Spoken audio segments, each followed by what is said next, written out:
Sort of, I mean, it was just however it was really. Average. I don't really fit. Doctor Who, Ghost Monument. Here we go.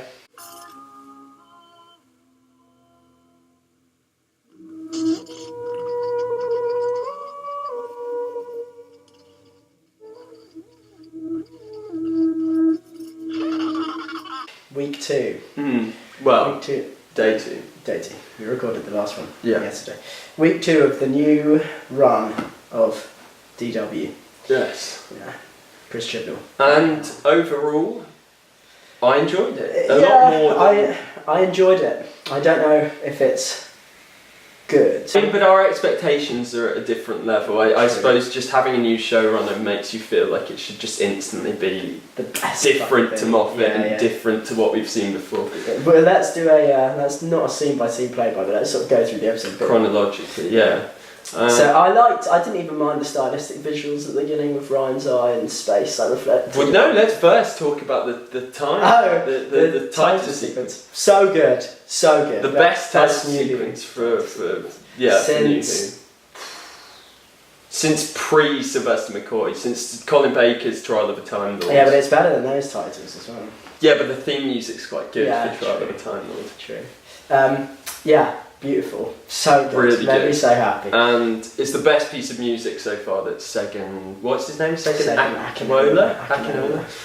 The best thing he's done so far. The theme is kind of genius. Well, it's just a throwback, isn't it, to the exact original theme in sort of E minor. I like how they play on that, the fact that the sound's sort of deep and hidden between, so as if it's underwater. So they've sort of dealt with this idea of like something pulsating and compressed. Yeah, no, it's beautiful. Yeah. We were talking about how they now have the director and the producer on the title sequence, which is strange. Which means everything goes a lot quicker for me. It was very strange. Then again, the classic title sequence is like 30 seconds, and that was more back to that, it was like 35. So I quite, because it got very long, didn't it? And David Tennant and Matt Smith. So that made us start the episode very, very I was optimistic. And I still don't understand, we didn't mention this in the last one, but I still don't understand why there couldn't be a Titus in the first episode. Why? It's sort of like Chris Chibnall only did it to subvert expectations. It's a gimmick thing. It's like a Ryan Johnson thing. Or like, why are you subverting? Just for the sake of it. Yeah. But it could be like the same logic by hold off till episode 2 for the TARDIS. Hold off till episode 2 for the Titus. It's just a little thing to tune into the second episode to see. I don't know. It's a bit more different. So how do we start off? Obviously picking up after the cliffhanger of episode 1. The sort of dull cliffhanger because they're all going to live.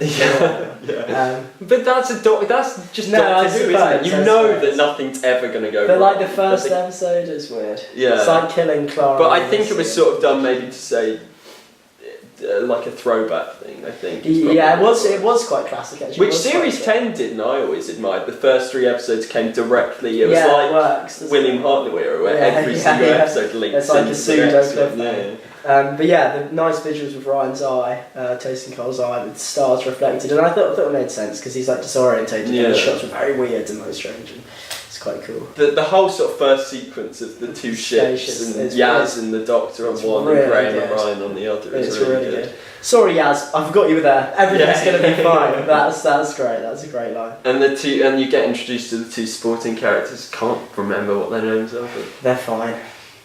Good performances. Yeah. And to be fair, they're written with some decency, some depth. Yeah. Like although a lot of it's crowbarred in, but yeah. No, they were actually quite good. Especially the woman. The woman was kind of better. Yeah. Don't know. Susan Lynch. Yeah, she did a good job. She's BAFTA award nominated or something, or award winning. I don't really know. And then they get down onto the planet's surface. Beautiful shot with the space. So good. I mean, when we heard all those months ago from Gallifrey Base that they'd be filming in these sort of salt flats. Oh, very exciting. Yeah. When was the last time we had a Doctor Who episode with a proper whopper of a location? Just a beautiful... Like, even quarries they just sort of ditched. Even big, expansive locations. Everything became so claustrophobic for a long time. Even if it was filmed on location, it still kind of felt a bit small. It was always lit badly, or it was at night so you couldn't even see it. Yeah. No, when was the last episode where we got a proper alien world? I mean, you could argue Smile, but that's not That is a beautiful location. Oh yeah, that is stunning. To be fair, that's really good. Yeah. Smile, go on. That was kind of the last. Yeah. Ryan and Graham have some funny lines. We're on an alien planet. Yeah, and then they get down, which was sort of the best bit when they went, because we haven't really had that much in New Who. Mm. It happened more in Classic Who, where companions would sort of be disorientated by the fact that they're suddenly, which they should be. Yeah. I really did like that actually. What's going on? What is happening? Yeah, they can't quite compute it. No, that was a good. And then, the spaceship crash. Oh, I was just beaming watching this. Yeah. Brilliant. That's proper action. So you do it, and all of that sequence was some of the best directed stuff of the new series. Yeah, it looked really cool. Because it wasn't stupid. It wasn't pointlessly stylistic. No, it was just a shaky cam shot tracking back from Ryan. Yeah, and I was thinking as well the stuff where it would like pan round whilst the Doctor was trying to work out how to fly in the ship. Yeah, and it was filmed so sort of like energy, like kind of Star Warsy. Yeah, it was good. Then we have our companions all reunited. I like this TARDIS team a lot. I feel they worked better in this episode. They could be so much better. Hopefully they get so much better. But like in concept, I love them. Yeah, definitely. They have we haven't, feels like I don't know. They're all very underplayed, and I don't know if they should be a bit more overplayed than they are. Yeah. They're very normal.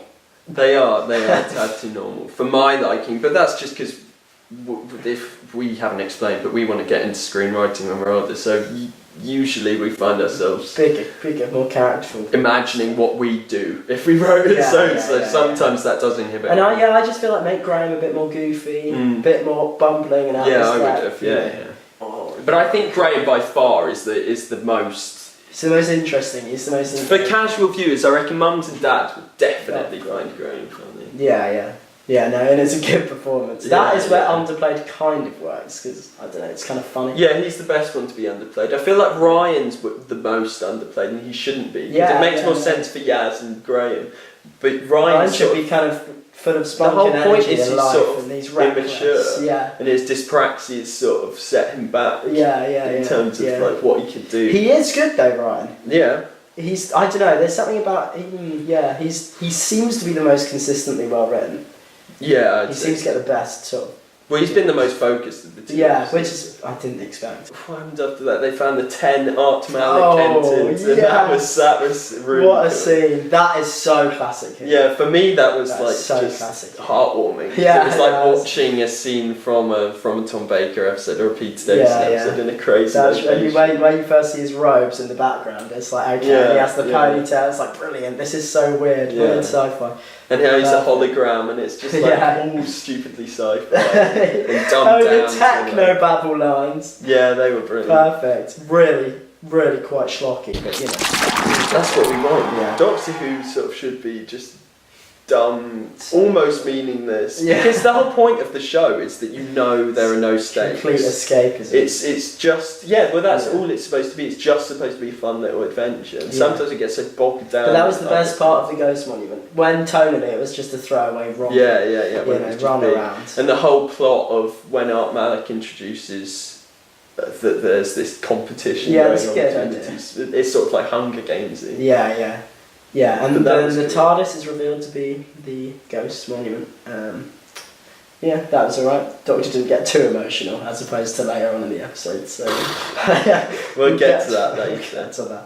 Oh, I just popped my jaw up. Ow! Next thing I remember is that cool location with the burnt down trees, the sort of white dusty. Yeah, that was cool. And you had the three companions talk for the first time. I think. Alone, Graham and Yaz have not interacted yet. No, that's true actually. It's weird, man. So then they get to this base thing, this. Well, I don't know what it's supposed to be in the actual thing. I think there was a line or something about it. What, the ruined? Yeah, which looks so cool. Yeah, and then the robo guards come. Yeah, and I love that they don't try and call them like I would have done. They're Bok droids. I give them a sci-fi name so it's not as stupid. But they go so dumb as to actually just robo guards. Robo guards. It was like, jeez, we're in schlock territory. But they were cool.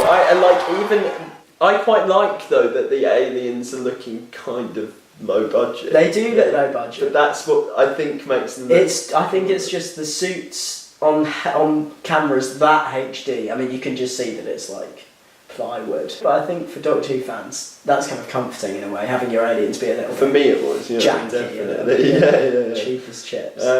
So then there was sort of a action beat of them running past. I thought the worst CGI so far was the laser. Yeah, that looks like, that's so easy. That looked pretty. It's been done throughout every series of Doctor Who, and it's never looked bad. And that was like the first time I've ever noticed. It looks right in the trailer. I don't know. In the episode, it was I don't know why it looked so bad. They looked too thick. They were huge. They should have been little bolts, but I liked that went run, the tradition of Doctor Who.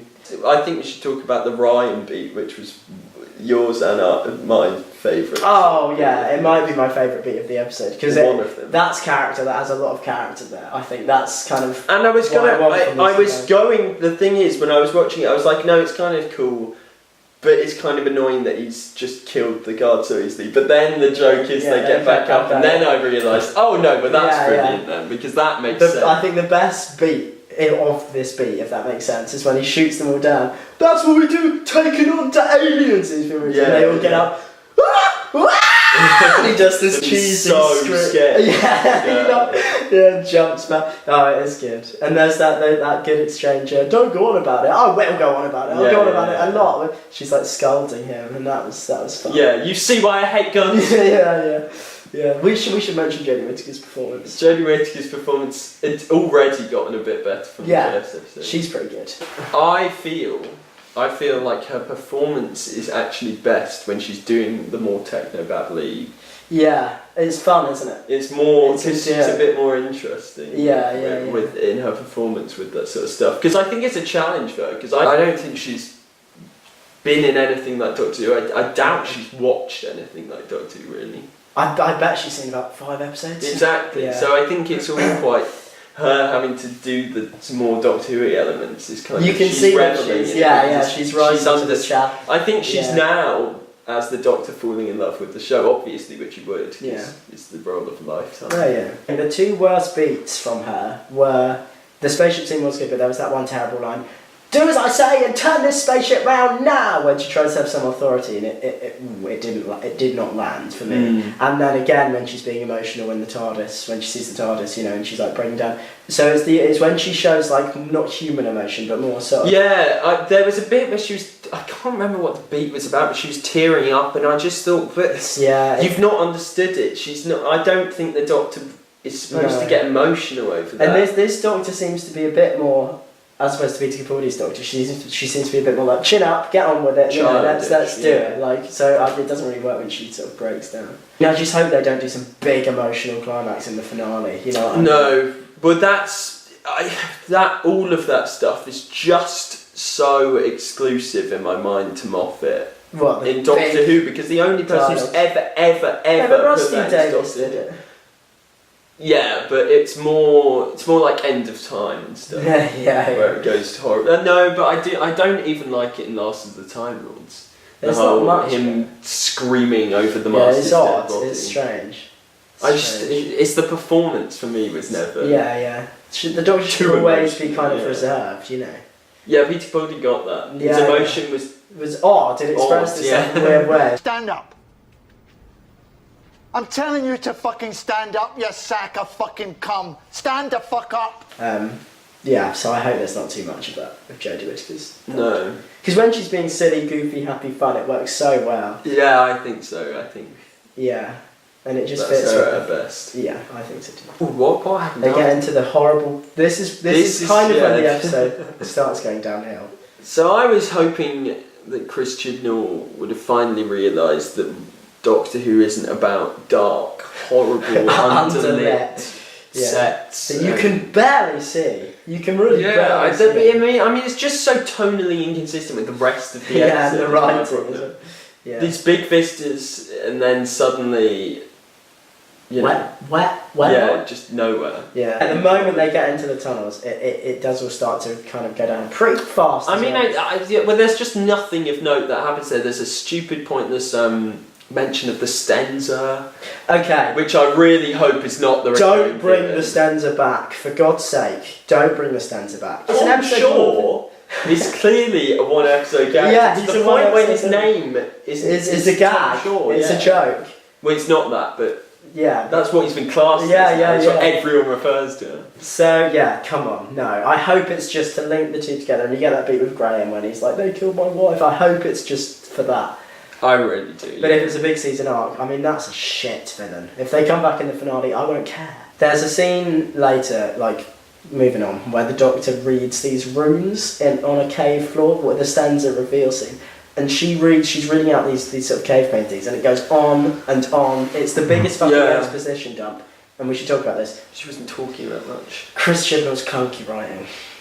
I think it's so easy to overlook because yes, it's a breath of fresh air, but the writing doesn't. It has bad moments, and a lot of Jodie Whittaker's bad moments in this and the first episode were from the writing, not her performance. Yeah, I'd agree. It's very on the nose a lot of the time, and I get that it's Doctor Who and the kids are watching. Yeah, well, I was saying earlier, I just feel like the rhythm of some scenes is sometimes lost because.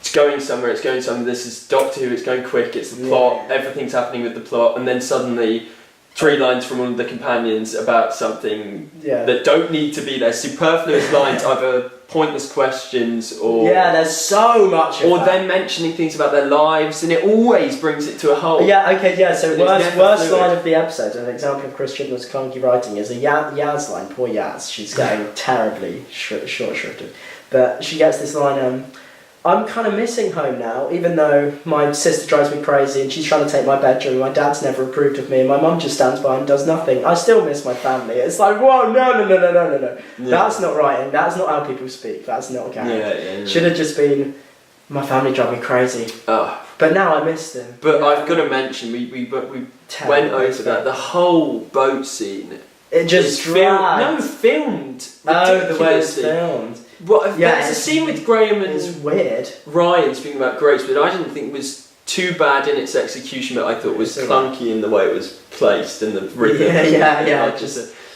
But they didn't track out for any of it or show where they were or establish anything. It was really tight close-ups, and we get it. They're HD cinematic cameras, but it looks better for me personally when it's the biggest shot possible. Show like a window behind them and you can see the planet. It was like the last shot of that scene. They finally showed. It's like, that's where they are. Like, oh thank God. But it's bad because you're not establishing the geography of the scene. You're just where are we? What's this dark place? I just find when you film stuff like that as well, it's very difficult to re-watch because it's not as dynamic. You're not. You don't have a memory of what it was as well. If you did that in every episode, a scene of close-ups, then you couldn't distinguish what episode was what. You need to know where they are, the look of everything, the vibe of everything. For me, it just sort of doesn't work. I hope Chibnall gets better, but I feel like we're going to get a season where every episode there'll be a portion. Oh, it's Chibnall's clunky dialogue.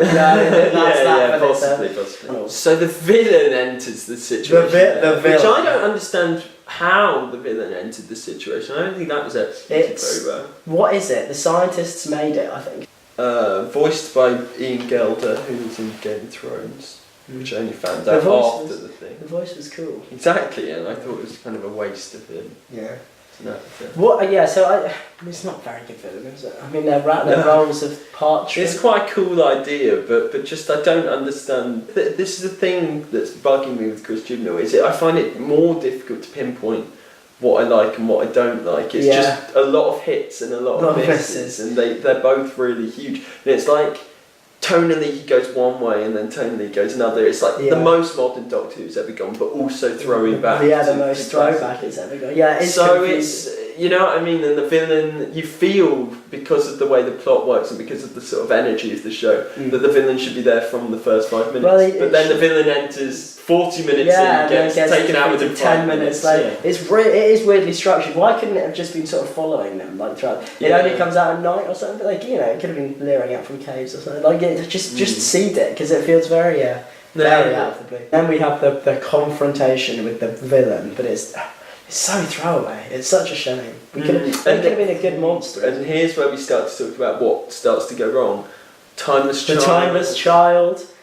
That sounds like the hybrid to me. It can't be a story arc. He said no story arcs. That was a big thing. Chris Chibnall said no story arcs. Please, please, please. And it's to do with the I feel a storm coming. I feel some kind of, an oncoming storm. Timeless child. If it turns out to be anything more than a throwaway line, I'll be very If it's pleased. just them taunting the Doctor about how she's alone and not from a people or place, that's fine. But it does set it up. The way it's directed, the music, for a second, her reaction. And then they wrap up the villain easily with the cigar of the At least that supporting was set up. Yeah, but it was... I don't know. Stupid. It's just too done for Doctor Who. It's pretty like, done. I would have preferred a schlocky, made up, scientific explanation. Yeah, a machine that I don't know, it just felt very lazy to do. Yeah. Cigar can burn paper, let's just burn it. But it doesn't just burn, there's a massive fuck-off explosion. And then that's wrapped up. Then obviously one of them had to win. And I loved that beat. That's one of the best part of the final 10 minutes where she's like, I could race you to the 10 and I'd... you'd be nothing. Yeah. Because he's so injured. Yeah, he's like beaten up. No, it's very Doctor Who that they win together and it's a joke. They win together, Art Malik sort of beaten the smug Yeah, he's beaten king. Again, very, very classic. One way, Art Malik's best beat. Now take us off this planet. Okay, and then no. That's so good. And then we get to the last scene. Which is the TARDIS reveal scene, The aka worst scene of the episode. Stephen Moffat. Yeah. Is that him? Can you hear him? Can you hear him? I mean, it's literally could be Peter Capaldi or Matt Smith saying those lines. I wouldn't have batted an eyelid. And it's fetishistic, isn't it? Those shots of the TARDIS where it's like really zoomed in and it's like the edges of I just don't get why they try to make the TARDIS a character. It's a ship. It shouldn't talk to the characters. It shouldn't know the Doctor. It's as though people, Chris Chibnall and Steve Moffat, are so ignorant that they don't realise that ships are called she. There were some good shots, but also at the same time, it's just a police. It's just they're trying to make it out to be a lot. It was gone for 2 episodes. Yeah. We knew it wasn't going to be. It is very Moffat in terms of biggest emotional reveal ever. There's nothing different about the exterior, so why should we care before I they do like that enter exterior. It's better than Capaldi's exterior. Yeah, it's a bit better. And then they enter. And at first I sort of liked it because I thought there was going to be a hallway first full of I like that little box. Designs. But then the hallway stops, or what I thought was the hallway, and just... It's dark. What is this Dark place? years, what? Pitch black. Is this the TARDIS? Oh, it's going to light up, The lights are coming, it'll be a big reveal shot, isn't it? I can't see anything. When are the lights going to come? No. Jodie, don't press that. And she's pressed it, and nothing. Nothing It's whatsoever. So dark. It was so disappointing. In my mind, the TARDIS is white and should only ever be white. It should be bright, stark white. So for me to have anything that's, first of all, not white, but second of all, just not even lit brightly. Not lit well. And the crystal looks cheap. It looks like something out of Power Rangers. And it makes no sense. No. It harkens back to everything that was wrong with Matt Smith's TARDIS. And David Tennant and possibly Christopher Eccleston's TARDIS. It has the same flaws. Organic, all horrible. of those. The TARDIS is not organic. And that's why Peter Capaldi's TARDIS was the best TARDIS by far. The most classic-y, the most... functional. It felt like a ship is the main thing. They should have just kept it. They should have just kept it as the new Who concept. But now we've got this small claustrophobic. And also that's a waste because you've got the best cameras Doctor Who's ever had and a terrible TARDIS design, and it doesn't make it look any more. It is the worst new Who TARDIS design. I want to say so. It's the worst TARDIS design of all of them. Probably the worst one we've ever had. It's the classic Who. Every TARDIS design is sort of the best. Yeah. Even the series, what is it, 14? What one was the sort of Edwardian. Never really liked that. I quite like it. I don't understand it. Really. The last shot of the episode is just the final sort of, not punch in the face, but just slap around the wrist. So the TARDIS extends and delivers to the Doctor. No, Jodie Whittaker puts her foot down on a pedal. Oh yeah, and then she's like shocked at something. And a goofy thing comes out of the console, a goofy bit of apparatus. And a custard cream slides out of it. And the moment I saw that, I knew exactly what it's going to be. Her quirk. Yeah. I'm zany, I'm crazy, I'm weird, I'm alien, I'm a Time Lord, Time Lady, whatever. I can be anything I want, woman, man. Bears, mop, you know. Look at me. It's that kind of thing. Electric guitar all the time. Just ridiculous, please. Yeah, stop. It makes the TARDIS look stupid. It makes the TARDIS look incredibly stupid. How is it doing this? It's too whimsical. Why is it chosen it's too a gimmick? Whimsical. Yeah, for the Doctor.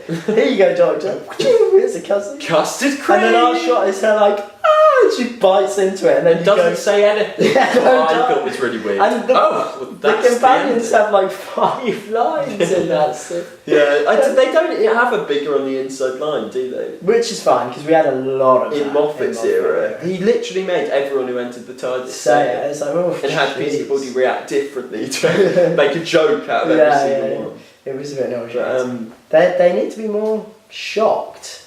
Well, that goes for the whole of this. Yeah. Like, Bill and Nardo had this amazing energy, and these 3 companions, whilst I suppose more down-to-earth, grounded characters, don't react like grounded But it's characters. like they've walked out of a BBC drama, like a Broadchurch or something, and it's like into Doctor Who, and it's like that doesn't translate particularly well. Yeah, I think Broadchurch was a big problem. I think if Chris Chibnall Broadchurch is really good though. No, but I think if Chris Chibnall had written Doctor Who before he did Broadchurch, he wouldn't have as many Broadchurchy elements. True. Because I feel like he rests quite a lot on the idea that his success is Broadchurch, and now he needs to make everything. Well, it's like Moffat, Doctor Who's a bit of Sherlock, you know. Yeah. Yeah. Okay. The last 10 minutes, it's really quite. It is just the TARDIS stuff because it feels like that kind of Moffat thing as well, where we have to, the episode's ended and now we've wasted 10 minutes on something that's not. Why couldn't they just turn around? There's the TARDIS. Oh my god! Yeah. And runs up to it, opens it, and it's very brief, and it's like, come in, like it's just a. And I was saying earlier, why didn't they just do the Ghost Monument as the first episode? Have her meet Yaz, Graham, and Ryan. No Greys. On Earth, first 20 minutes. Yeah, and then she tries to build the TARDIS, they still get put into space, and then you could have a 45-minute for the rest of it, and it would still be 65 minutes like the first episode was going to be of the Ghost Monument. And cut out all the shit. Exactly. Cut out all the shit from the Ghost Monument. Just have it be story. And have the TARDIS and the titles in the first episode. It makes a lot more sense. Because it's weird. The first episode now, it's definitely, it has no rewatch value. No. The Woman Who Fell to Earth has less rewatch value than any other regeneration story. Yeah, it does. But yeah, the Ghost Monument, I mean... It's pretty good. If you were to rate it out of 10, in comparison to Woman Who Fell to Earth... Woman Who Fell to Earth would be like a 6.57. Ghost Monument would probably be like a 7.5. No, 7.5. Yeah, I'd probably say the same. Woman Who Fell to Earth 6.5. Yeah. Ghost Monument 7.5. Yeah, I'm waiting for that 9, 8 that blows me away. Hopefully they have one. Yeah, well, I don't want it to be so much that blows me away, but more like an. Just though that was so fun. That was so Doctor Who. Yeah. I'm optimistic about the rest of the season. I'm hopeful. Yeah. If they jazz it up a little bit, give us a bit more of the characters. More white sets. More villains, proper villains for the whole episode. Yeah. But then the framework they've got. More inhabited planets or locations. Proper cultures. Supporting cast. Yeah. I mean, to be fair, the fifth episode does have everything I want from Doctor Who. It's got a big supporting cast. Beautiful location that looks. That's when, for me, that's why they should have upped the camera quality for episodes like that, because it looks stunningly beautiful. Episode 2, Ghost Monument, overall better than episode 1. Much better. Worse last 10 minutes, but that's overall promising. Like I said, definitely more rewatch value. Definitely will be happy to rewatch it. Yeah, fun. Yeah. It fits into that sort of series 10 thing where it's just sort of comfortable to rewatch type thing. Which is what you want. They've got a brilliant framework to work with for a season here. Don't blow it. Yeah. Because it could go really well. Or Timeless Child or Stentor. If they don't do it. But there are so many opportunities for this to go wrong. Yeah. Can't even have TARDIS scenes that I'll enjoy because I'll just be thinking, couldn't they have let it better? Next week. Well, first we'll probably be doing our films that everyone loves that we hate and films that everyone hates that we love. That'll be the next video. But next week on Doctor Who. Doctor Who. Oh God. Rosa. No, come on.